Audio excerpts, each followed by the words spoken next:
Welcome to Fluent Mic English. I am Sarah, joined today by the one and only Mike. Thanks, Sarah. It is great to be here and dive into one of the biggest mysteries for language learners. It really is a mystery for some. They spend years listening to podcasts and watching movies, yet they feel stuck. Exactly. They can follow a complex documentary, but as soon as they need to order a coffee, their mind goes blank. I hear this every day. I understand everything you say, Sarah, but I cannot reply. Why does that happen? Well, it is actually a very normal cognitive gap. We call it the difference between receptive and productive skills. Receptive versus productive. Can you break that down for us? Think of it like a library. Receptive skill is your ability to put books on the shelf. You know they are there. Right. So you recognize the titles and the authors? Exactly. But productive skill is being the librarian who has to find a specific book in 3 seconds while a line of people is waiting. That is a stressful image, but it makes total sense. Recognition is easier than retrieval. Much easier. When you hear a word, your brain just has to match it to a known concept. It's a passive process. But when we speak, we are building something from scratch, right? Exactly. You are selecting the grammar, the vocabulary, the pronunciation, and the tone all at once. Wait, really? All that happens in milliseconds? It does. And if those neural pathways aren't greased through practice, they get jammed. So it's not just about knowing the words. It's about the speed of the connection. Precisely. It's like an athlete. You can watch 100 videos on how to swing a golf club, but that doesn't mean your muscles know how to do it. I love that analogy. You're saying speaking is a motor skill as much as a cognitive one. Absolutely. Your mouth muscles and your brain need to coordinate. If you don't train them, they won't perform. So for the listeners feeling frustrated right now, what is the first step to breaking this passive trap? The first step is accepting the silent period. It's okay that your output lags behind your input. That is a relief. I think many people feel like they are failing because they can't speak fluently yet. No, it's a sign of progress. If you understand, you have the raw material. Now we just need to activate it. Let's talk about activation. How do we start moving those words from the back of the brain to the front? I always recommend shadowing. Have you tried that with your students, Sarah? I have. It's where they listen to a native speaker and repeat exactly what they say, almost at the same time, right? Exactly.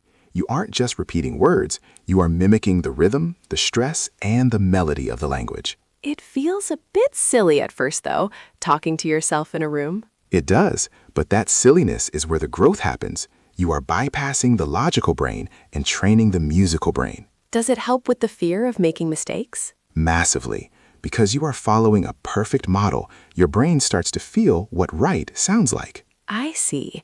It's like practicing scales on a piano before you try to compose your own symphony. That is exactly it. Most learners try to compose the symphony before they can play a simple chord. What about thinking in English? People say that's the holy grail, but it feels impossible. It's not impossible, but people aim too high. Don't try to think about philosophy. Start with your grocery list. So instead of I need milk, I should literally say milk in my head? Yes, label your world. Door, key, coffee, I am tired. Small active bursts of English throughout the day. Wait, really? Just single words can help? Absolutely. It builds the habit of your brain looking for English words first, rather than translating from your native language. Translation seems to be the biggest hurdle for my intermediate students. Translation is a bottleneck. It's like trying to drive a car while looking at a map of a different city. That sounds dangerous and very slow. It is. You have to learn to trust the English you have, even if it is simple. Simple and fast is better than complex and slow. I agree. Communication is the goal, not perfection. But what about the inner critic? Ah, the critic. That voice that says, you sounded stupid just then. We have to fire that guy. How? He has a lifetime contract in most of our heads. By focusing on the task, not the performance.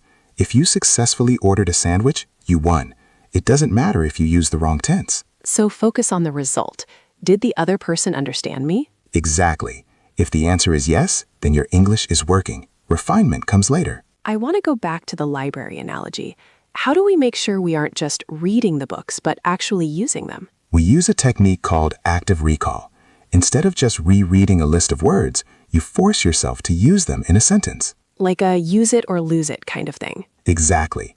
If you learn the word ambiguous, don't just look at the definition.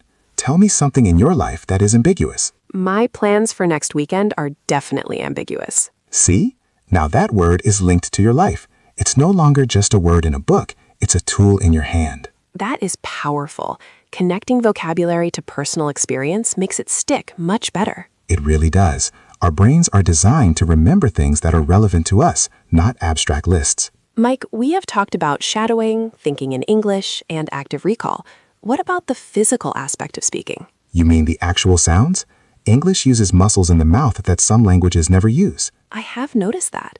Some students get physically tired after speaking English for 30 minutes. That is a good sign. It means they are actually working those muscles. It's like a gym workout for your face. What exercises can they do to make it easier? Exaggeration. When you are alone, speak English very loudly and move your mouth more than you think you need to. Like an actor warming up backstage? Precisely.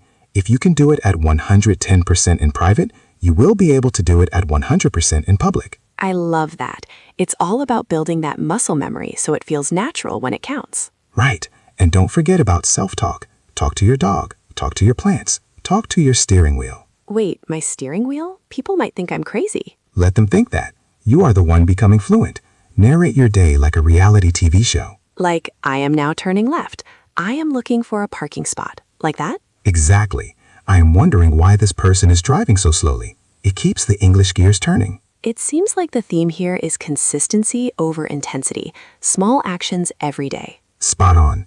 10 minutes of speaking every day is worth more than 3 hours once a week. Why is that? Is it because the brain resets? Yes, the brain needs to know that English is a daily survival tool, not a weekend hobby. That is a great way to put it. We're convincing our brain that this language is necessary for our life. And once the brain believes that, it starts to prioritize those English neural pathways. This has been so enlightening, Mike. I think our listeners feel much more empowered now. I hope so. Remember, if you can understand, you are already halfway there. You just need to build the bridge. Build the bridge. I like that. Thank you so much for sharing your expertise today, Mike. My pleasure, Sarah. To everyone listening, keep talking, even if it's just to yourself. Join us next time on Fluent Mic English, where we help you find your voice. Happy learning. See you next time.